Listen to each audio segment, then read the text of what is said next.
Science Latin word सेंशिया से drive किया गया, मीनिंग नॉलेज। अब नॉलेज कौन सा है इसके बारे में भी आपको पता होना चाहिए। Knowledge that provide understanding of this world and how it works.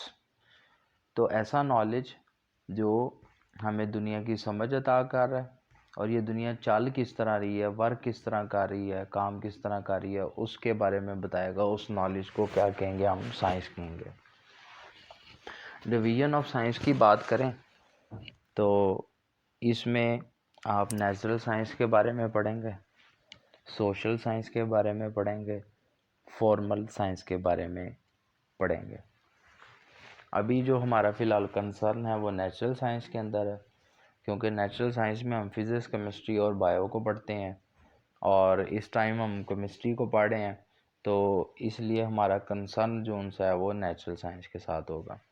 Chemistry की अगर बात करें तो केमिस्ट्री आपके पास ब्रांच ऑफ साइंस है that deal with the composition, structure, properties and reaction of matter। अब डेफिनेशन के मुताबिक आपको पढ़ने के बाद ये बात पता चल रही है कि यहाँ पे जो कॉम्पोजिशन है, स्ट्रक्चर है, प्रॉपर्टीज़ हैं और जो रिएक्शंस हैं, ये चारों की चारों चीज़ें किसकी हैं? मैटर की हैं। अब आपको मैटर के बारे में भी पता होना चाहिए कि मैटर आपके पास क्या है। तो मैटर की अगर बात करें तो आपने ये बात याद रखनी है कि anything that has mass and occupy space, हर वो चीज़ जिसका मास भी होगा और वो जगह भी घेरेगी, ऑक्यूपाई करेगी, तो उसे हम क्या कहेंगे? वो मैटर है। तो यूनिवर्स में हर चीज़ आपके पास क्या है? मैटर है। एयर आपके पास मैटर नहीं होगी, क्योंकि एयर का कोई स्पेसिफिक मास और वॉल्यूम आपके पास जो है वो नहीं होता। उसके बाद अब हम बात करते हैं जो डेफिनेशन हमने पढ़ी है, इसमें कॉम्पोजिशन ऑफ मैटर आपके पास क्या है। जब आप कॉम्पोजिशन ऑफ मैटर की बात करते हैं तो आपको पता है कि हाइड्रोजन गैस और ऑक्सीजन गैस आपस में कंबाइन होती हैं, तो इनके कंबाइन होने से आपके पास क्या होता है? वो वाटर फॉर्म में आता है। ये हमारे पास एक मैटर है और ये मैटर किन दो चीज़ों से मिलकर बना हुआ है? वो हाइड्रोजन गैस और ऑक्सीजन गैस से मिलकर बना हुआ है।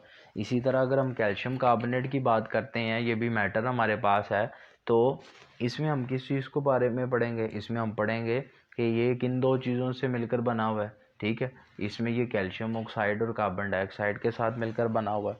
ये आपके पास कॉम्पोजिशन ऑफ मैटर है।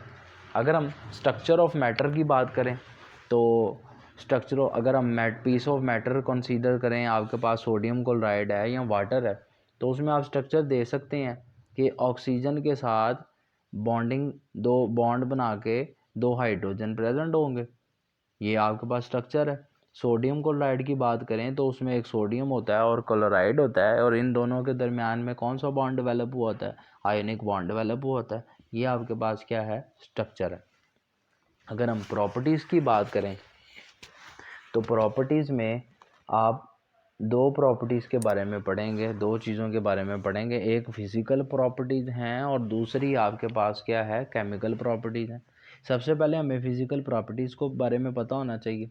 जब आप फिज़िकल प्रॉपर्टीज़ की बात करते हैं तो इसका मतलब आप फिज़िकल स्टेट के बारे में बात करें, और ये फिज़िकल स्टेट किसकी है? मैटर की। अगर हम लिक्विड एक आप जो सा कंसीडर कर रहे हैं H2O वाटर, वो आपके पास मैटर है, तो उसकी स्टेट फिज़िकल क्या होगी? कि वो लिक्विड है। उसका स्मेल क्या है? उसकी टेस्ट क्या है? इसके मेल्टिंग पॉइंट क्या है? इसका बॉइलिंग पॉइंट क्या है? ये तमाम चीज़ें जो स्मेल, टेस्ट, मेल्टिंग पॉइंट और बॉइलिंग पॉइंट है, ये आपके पास वाटर यानी वाटर की क्या है? फिज़िकल स्टेट है, और ये उसकी क्या है? फिज़िकल प्रॉपर्टीज़ हैं।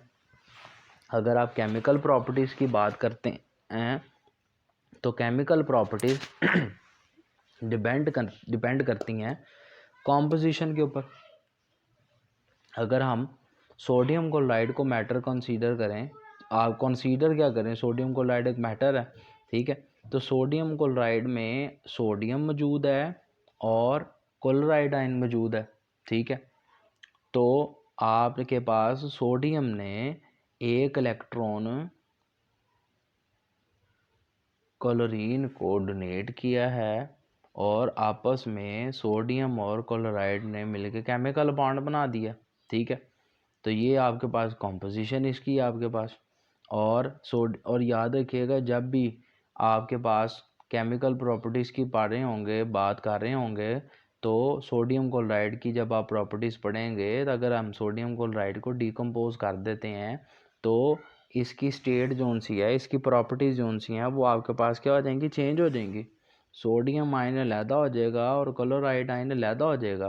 पहले एक प्रोडक्ट थी सोडियम क्लोराइड, अब आपके पास सोडियम आ गया और क्लोराइड आ गया, ठीक है। तो ये इसकी प्रॉपर्टीज़ क्या हो जाएंगी, चेंज हो जाएंगी, टोटली चेंज हो जाएंगी। उसके बाद लास्ट जो चौथी चीज़ है वो आपके पास है रिएक्शन ऑफ मैटर।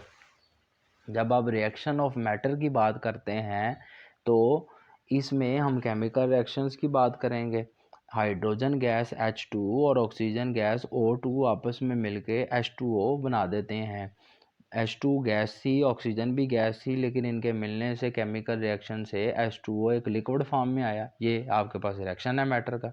इसी तरह आपके पास अगर NaCl की बात करते हैं तो सोडियम और